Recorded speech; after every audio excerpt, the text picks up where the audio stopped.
Okay, I think it's time. So, um, does anyone at NPTEL know if the TAs are going to join? Yes, sir. Um,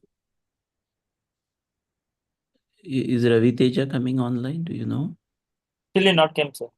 You can check in participants list, sir. Yeah, I know he's not there, but I am just asking if he's going to come online. I don't know. Okay, fine. Yeah, so we are live. If anyone has any questions, you can start asking, writing in the chat, or are you checking the YouTube thing? I will check, sir. I will update you. Fine.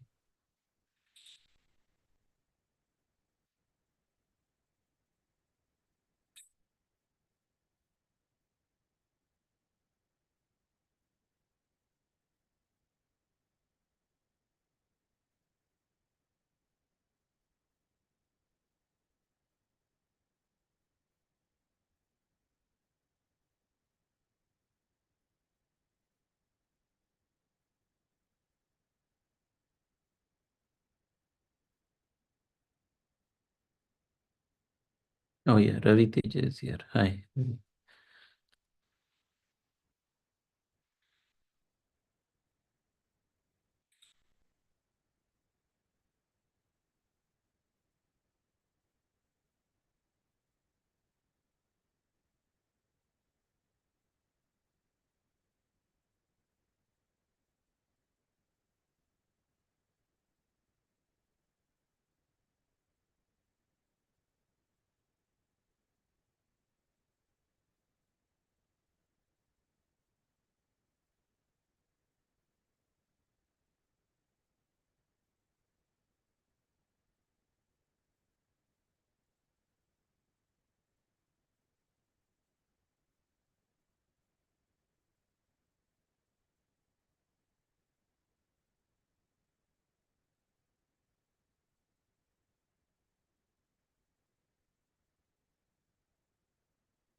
Yeah, sure. I'll wait.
There's a question about which book is best for class field theory.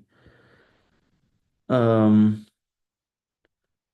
okay, so this is an algebraic number theory course, and the book that I followed most closely is a book by Swennert and Dyer.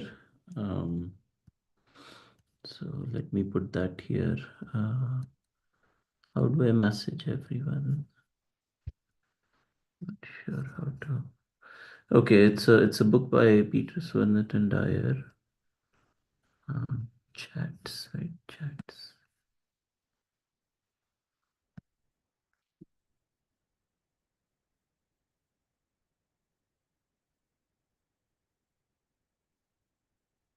And I think the book is called A Brief Introduction to Algebraic Number Theory. Let me make sure that I get the name right.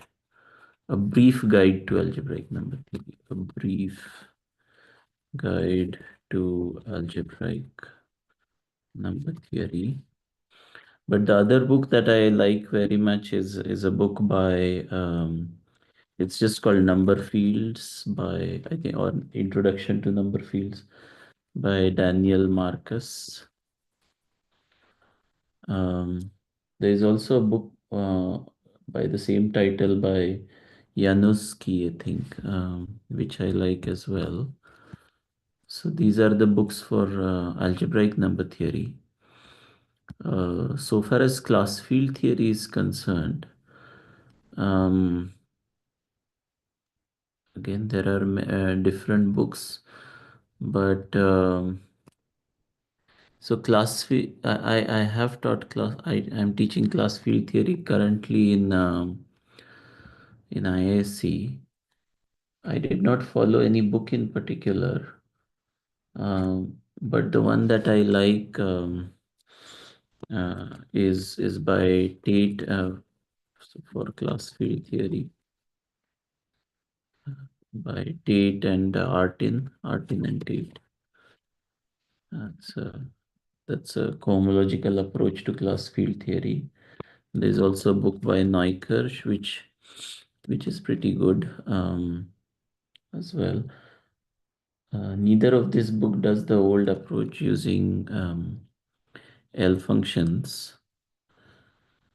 For yeah, so I followed a bunch of things this time in ISC. So I did class field theory for QP explicitly, and then I did the cohomological approach in general for local class field theory, and after that, um, global class field theory. So yeah,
there's also a book by Castles and Frolic called Algebraic Number Theory.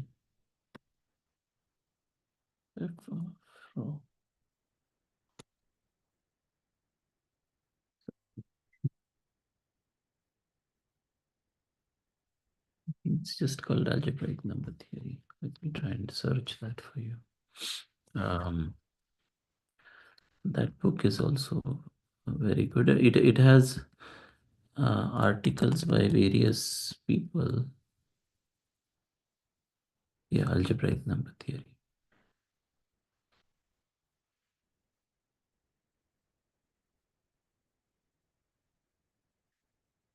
So this book is very good for studying algebraic number theory, including class field theory. So there's an article by Sayre on um, local fields, and there's I think Tate's thesis is there about analytic continuation of yeah, L functions, KL functions, etc.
The units don't say anything about being PID.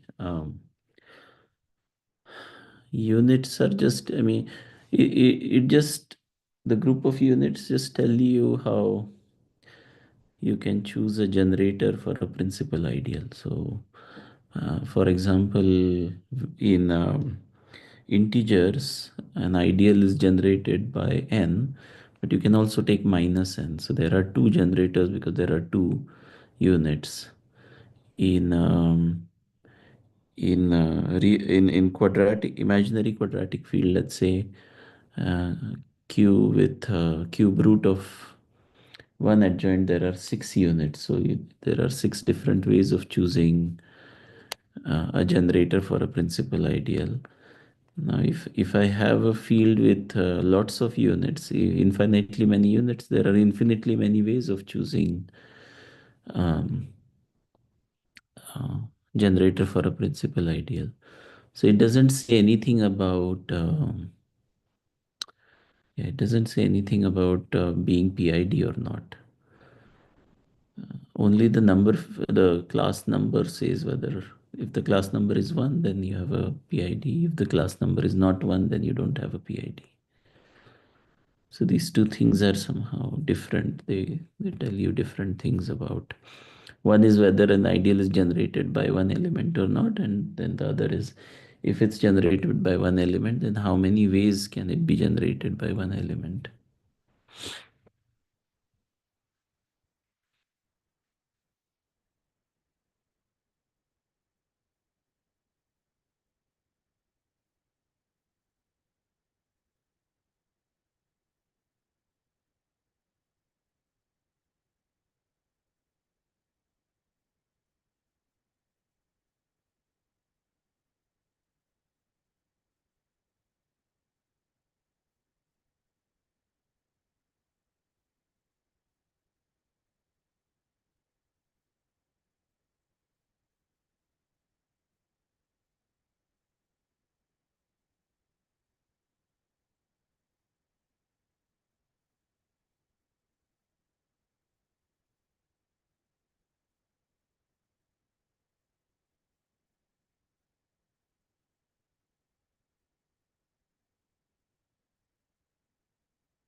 Trouble solving the following question from assignment 10.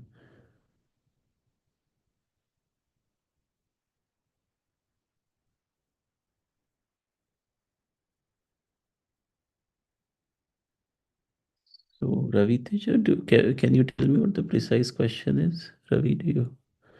I don't have this assignment open yet, I think.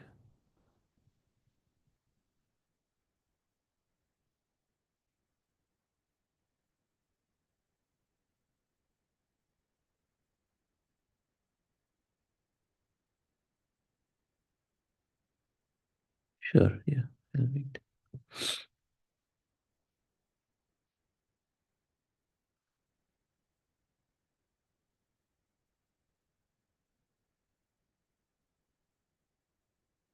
I mean, I'm assuming it's asking you to find all solutions to this equation.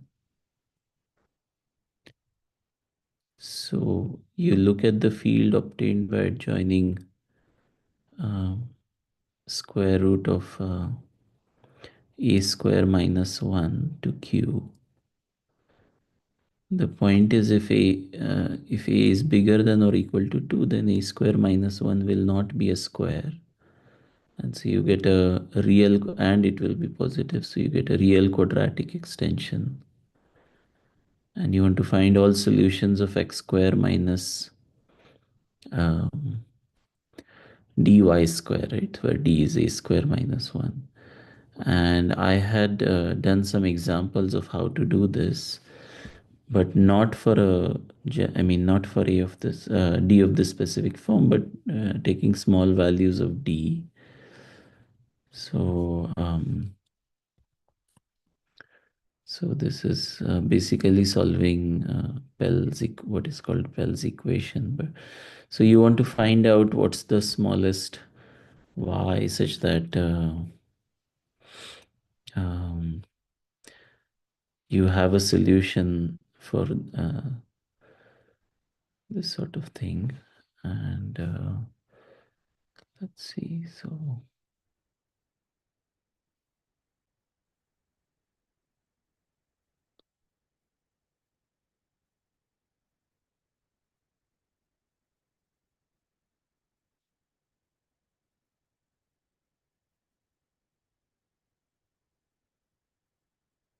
right. So for all positive integer solutions, right? So positive integer solutions is simply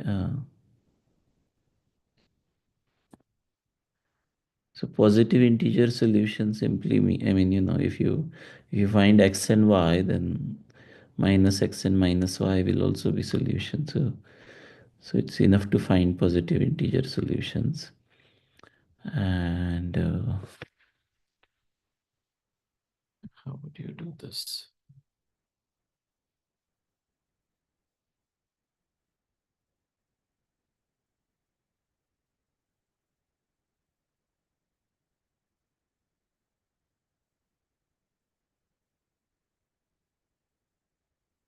So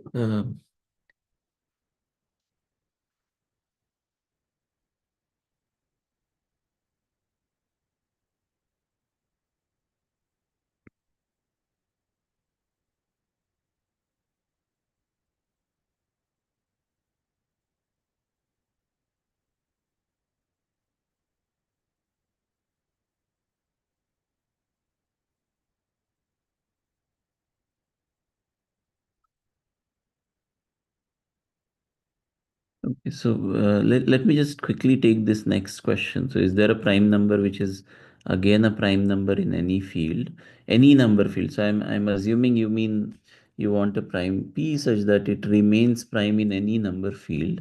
So that can't happen, because you can always take the number field which is obtained by adjoining some, like square root of p. And in square root of, in that number field, p will decompose as square root of p square. So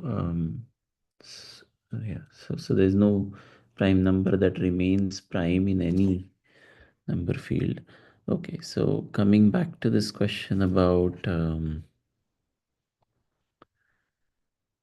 yeah, so you want to find the smallest y such that um, y square times a square minus y square is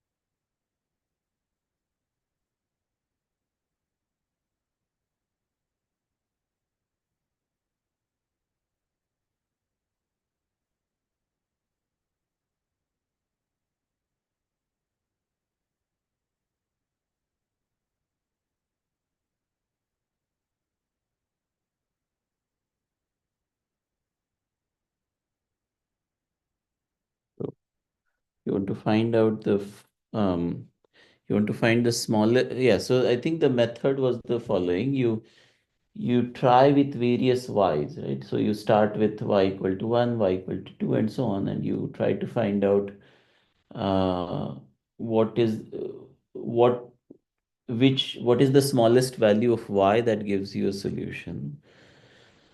And so if you put y equal to 1, already you get x square minus a square minus 1 equals, sorry, plus 1 equals 1. And so you get x equal to a as a solution, right? And then all the solutions, yeah, so y equal to 1 already works, right? Uh, so all the solutions are just, you can obtain all the solutions from this one solution. I think we had a process in the notes about this. I'm forgetting the exact thing, but yeah, basically you take yeah. So the way to figure out what other solutions are is you just take a plus square root of dy as a solution, and then or a minus square root of d times y as a solution, and then write everything in terms of powers of this. So you take all integer powers of this, so not just um, positive powers, but also negative integer powers, right? To the power minus 2, minus 1, minus 2, and so on. And then you just write down the expression for whatever the rational part is and whatever the um, irrational part is, and that will give you solutions. So of course, that will give you solutions with x and y, maybe not always positive, but you can figure out what the positive solutions from there are. Okay, so is that fine? The hint is that you just yeah, you just try to find solution with the smallest value of y, and y equal to 1 works in this particular case.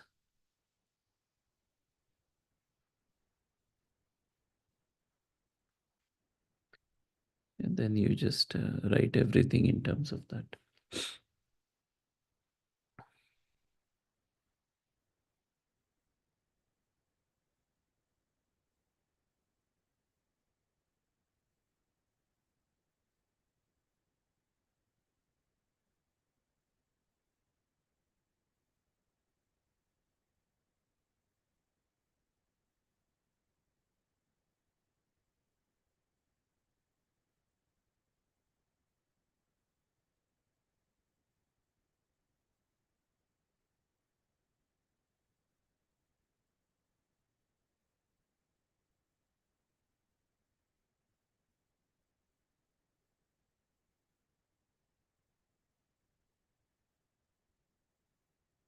I don't know what that question. I think that question is not very well formulated. What do you mean?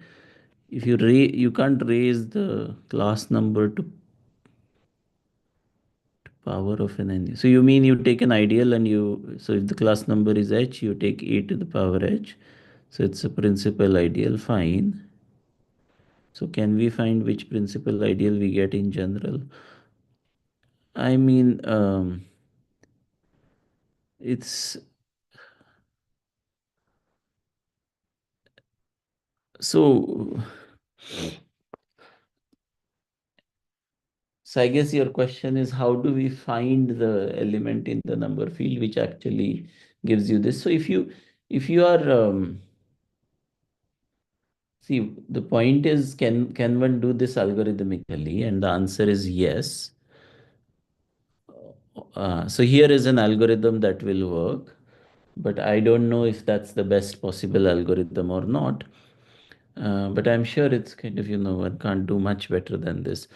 You see, algebraic integers, they form a lattice in some Euclidean space, right? We embedded a number field in some copies of real numbers, right? So you just think of complex numbers as two copies of real numbers. So we embedded it in some real number, and we proved that the image is an ideal. So similarly, image is a lattice, and similarly, image of an ideal is also a lattice, right? And norm of these elements in this lattice, it goes increasing as you go away from origin of this in this Euclidean space. So if you want to find out an element which generates power of ideal, so if you take an ideal A and you want to find out what is a to the power h generated by, so you know what the bound on you know what the norm of a to the h is, right? If you know what a is, then you know what a norm of a to the h is. So you have to find um, you just look at a ball of a particular radius around origin, and there are only finitely many lattice points in that ball, and you can just try all of them one by one whether they generate it or not. And how do you try it one by one? Well, first of all, you would look at norm of those elements, and norm of those elements should precisely match with the norm of the ideal that you are taking, right? E to the h. So that's a good start, and then you, yeah, then you just figure out whether that gives you a that generates the ideal or not. So this is an algorithm that will stop in finite amount of time, and so yes, you can find it. Whether or not this is the answer you expected, whether or not this is the best algorithm, those are different questions. But this is one answer, one possible answer to your question. Okay, there is a question here. What are the key implication of cohomological form of Hilbert 90? Um,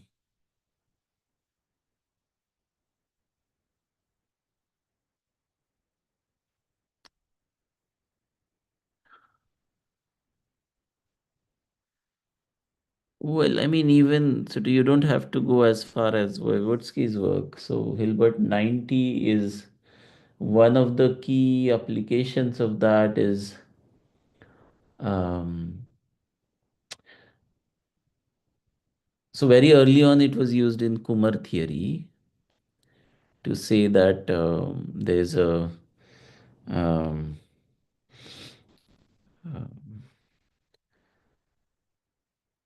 yeah to get to compute h1 of roots of unity, right? So if so in particular, if some nth roots, if the group of nth roots of unity is contained in your field itself, then it tells you what are all the Kumar extensions, right? How many Kumar extensions there are. So it gives you an isomorphism between Galois group of a Kumar extension, the maximal Kumar extension of exponent n of a field K with K star modulo K star to the n. So this is the kind of thing it gives. And one can, of course, then go on to say that, okay, this gives you various things in class field theory, etc. But basically, this is the application of Hilbert 90. Even if you look at what happens in class field theory, so in class field theory, there's a notion of something called class formation, which tells you that something has to be one, like so the first cohomology group of whatever you think is the class formation has to be trivial. So in local class field theory, the group of units in the, yeah, so L cross, so if you have an algebraic extension L over K, a finite extension L over K, then you want H1 of Galois group of L over K with coefficients in L cross to be 1 and H2 to be cyclic of order equal to degree of L over K. So again, this is the kind of thing that is that's exactly Hilbert 90 in this case, and similarly it has applications in global class field theory. But eventually it all boils down to Kumar extension in my opinion, because the way you prove class field theory in the local case or the global case is using Kumar extensions. So the most important application is in Kumar theory, and whatever you see afterwards about norm residue isomorphisms and so on, in fact, they eventually all boil down to whatever one learns in Kumar theory. And so the most important application of Hilbert 90 is computing H1 of roots of unity. So I hope that answers the question.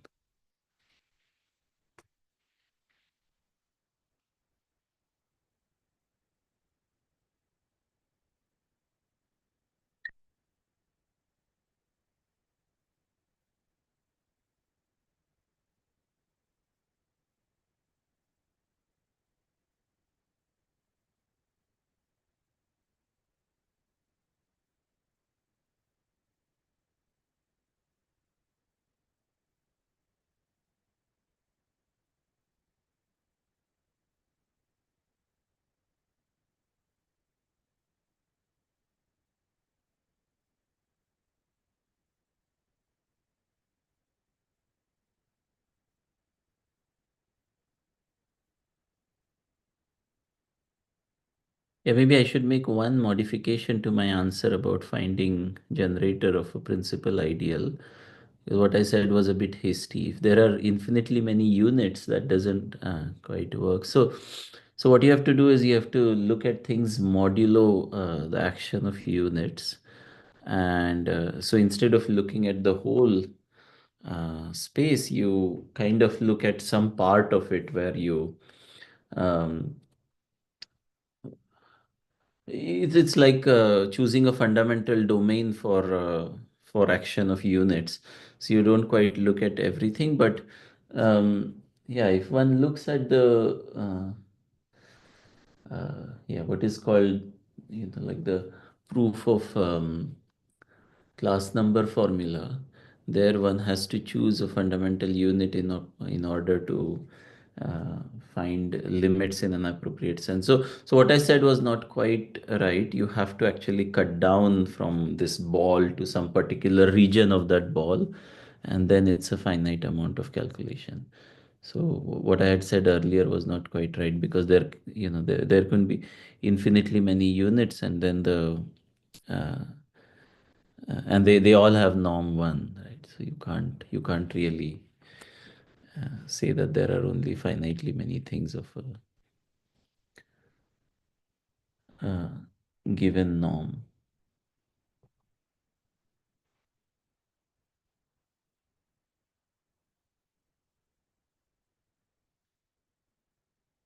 Two norms generate same topology, they're equivalent. So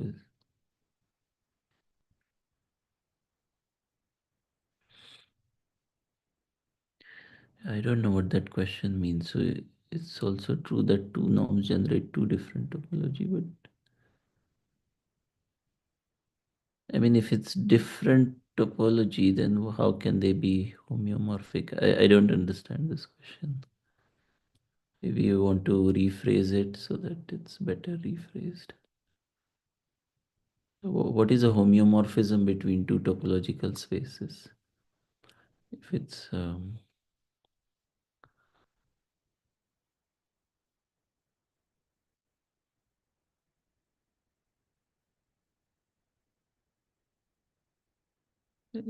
like asking if two groups are isomorphic, but they are different groups of. I mean, of course, like diff, you can call one group by many different names, but if they're isomorphic for all practical purposes, you treat them as the same group, right?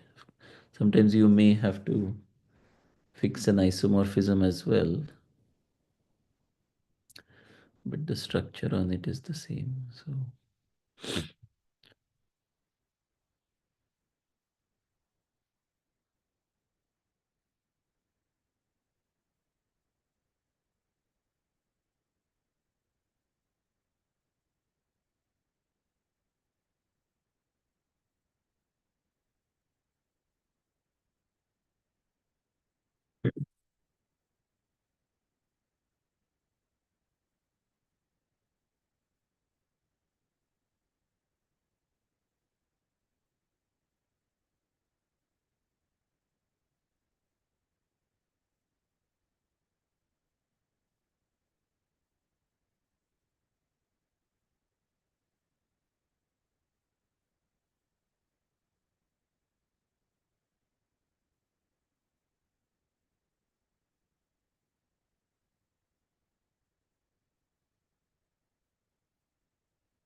I mean, are we talking about topological spaces now? Then lots of topological spaces can have isomorphic fundamental groups, even if the even if the topology comes from a norm.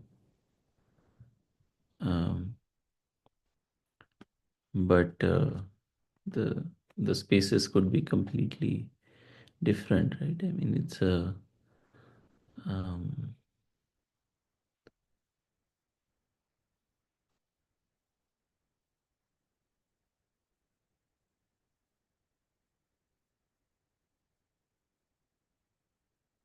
like R2 and sphere, they have same fundamental group, both trivial, but they are clearly not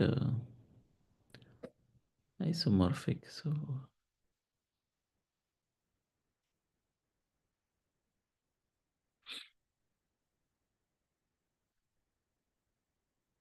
they both come from metric spaces. You can write them in terms of norms.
I don't know what lattice class group is.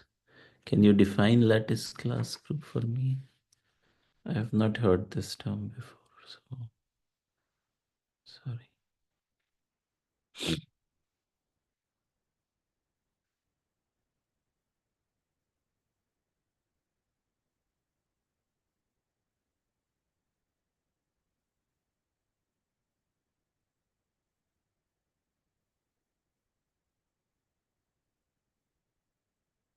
Yeah, I don't know how lattice class group is defined, what it means.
Okay, that's not really a definition. So I don't know. I don't know the definition. So until you tell me a precise definition, I wouldn't be able to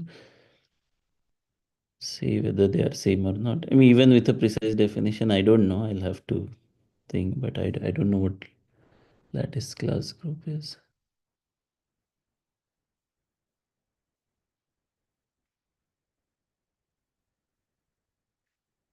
Yeah, if it has something to do with homothety, then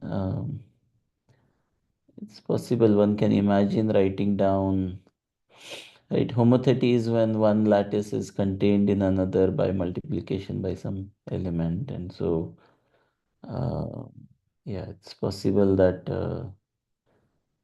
there is some connection, but until I know what the precise definition is, I can't say. Right? We say that two ideals are the same in ideal class group if you can multiply one by a non-zero element in the field to get another. And so you can imagine, uh,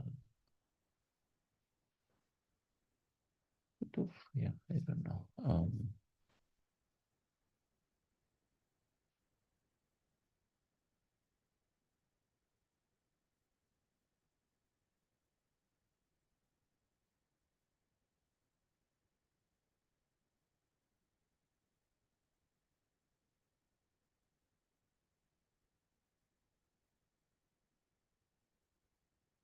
But lattices, of course, are much more general uh, than lattices that you get using number fields. So,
and here's one reason why uh, there may be no relation between homothetic groups of lattices and uh, ideal class group.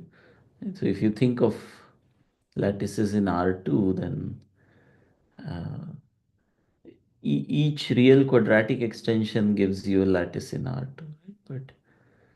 But or even sort of imaginary quadratic field gives you a lattice in a two-dimensional space, and you have all sorts of groups appearing as ideal class groups. But if this whatever lattice class group is defined, it just depends on the dimension, then that can't be the same thing.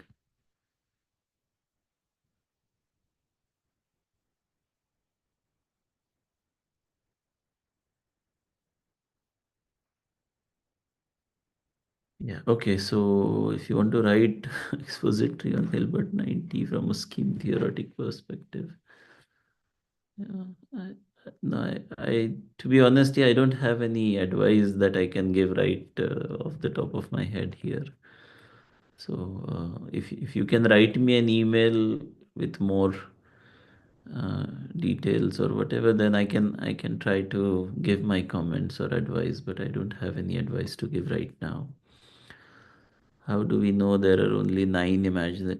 It's a very complicated proof and depends on precise calculation. So Gauss had conjectured this, and then I think Davenport and Heilbronn proved that the class number of imaginary quadratic field grows with modulus of the discriminant, uh, and in fact that there are only finitely many, uh, I think their proof does give that there are only finitely many of class number one, but maybe not the precise number.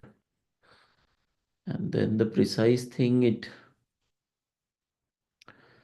yeah, I think that was done by Hegner. So it involves lots of computation. So first, I mean, you have to know. Um, so it involves some ways of yeah. It involves elliptic curves, etc. So it's a bit of a complicated proof, and certainly beyond the scope of this course. But I mean, in the end, you have to calculate and see that there are no more. Uh,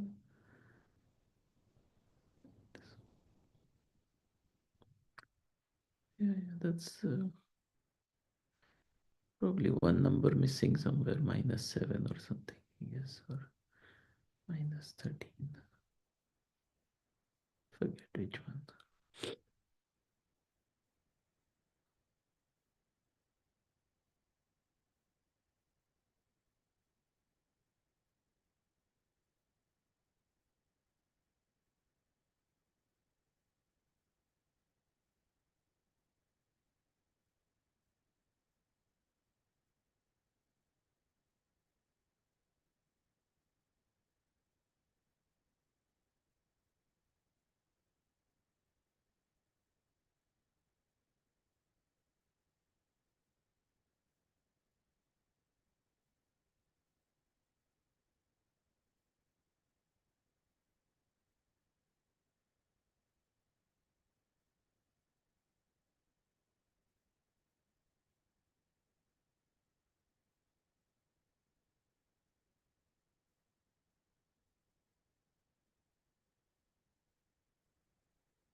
So Y is ideal in a number field generated by at most two elements.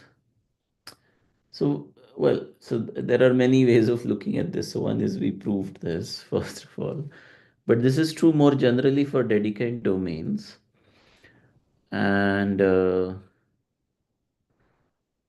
you may think of this as sort of, saying something about, um, yeah, the dimension of these rings, Dedekind domains. So they're kind of what is called dimension two, right? So it's in some sense.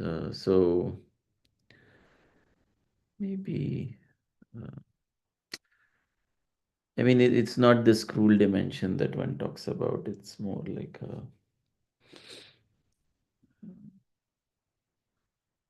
yeah. I mean, maybe this is like a catch-22. So generated by at most an element is somehow what I would think of geometrically as that dimension. So yeah, in some sense, this is going, yeah, in circles, I guess. But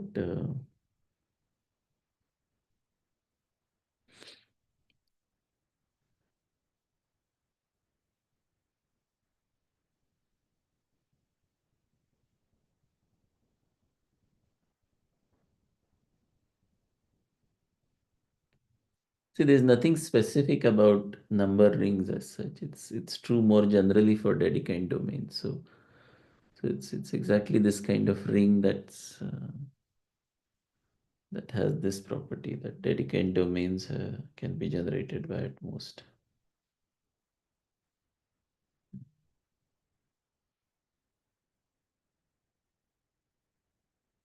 two elements.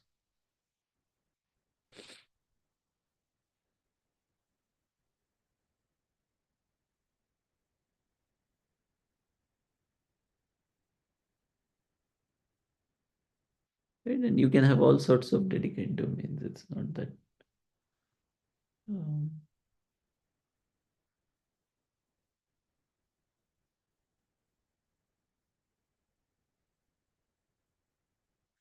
yeah, maybe the point somehow is that if you take any element, any non-zero element,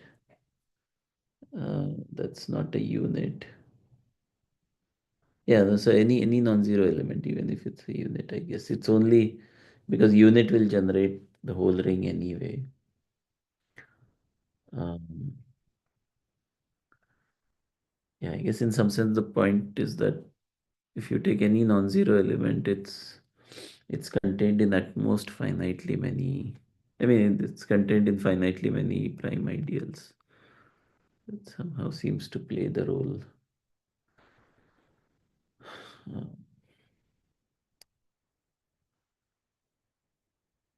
which of course need not be true if you don't have a Dedekind domain. So there's this finiteness kind of thing about it. So maybe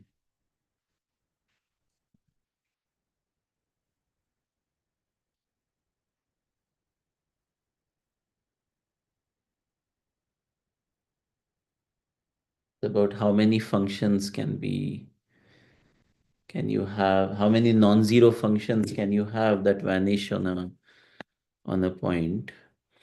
And so in a Dedekind domain, there can only be finitely many such functions that can vanish on a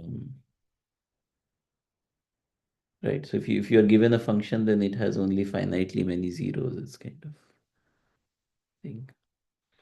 So maybe that's a geometric kind of interpretation of this.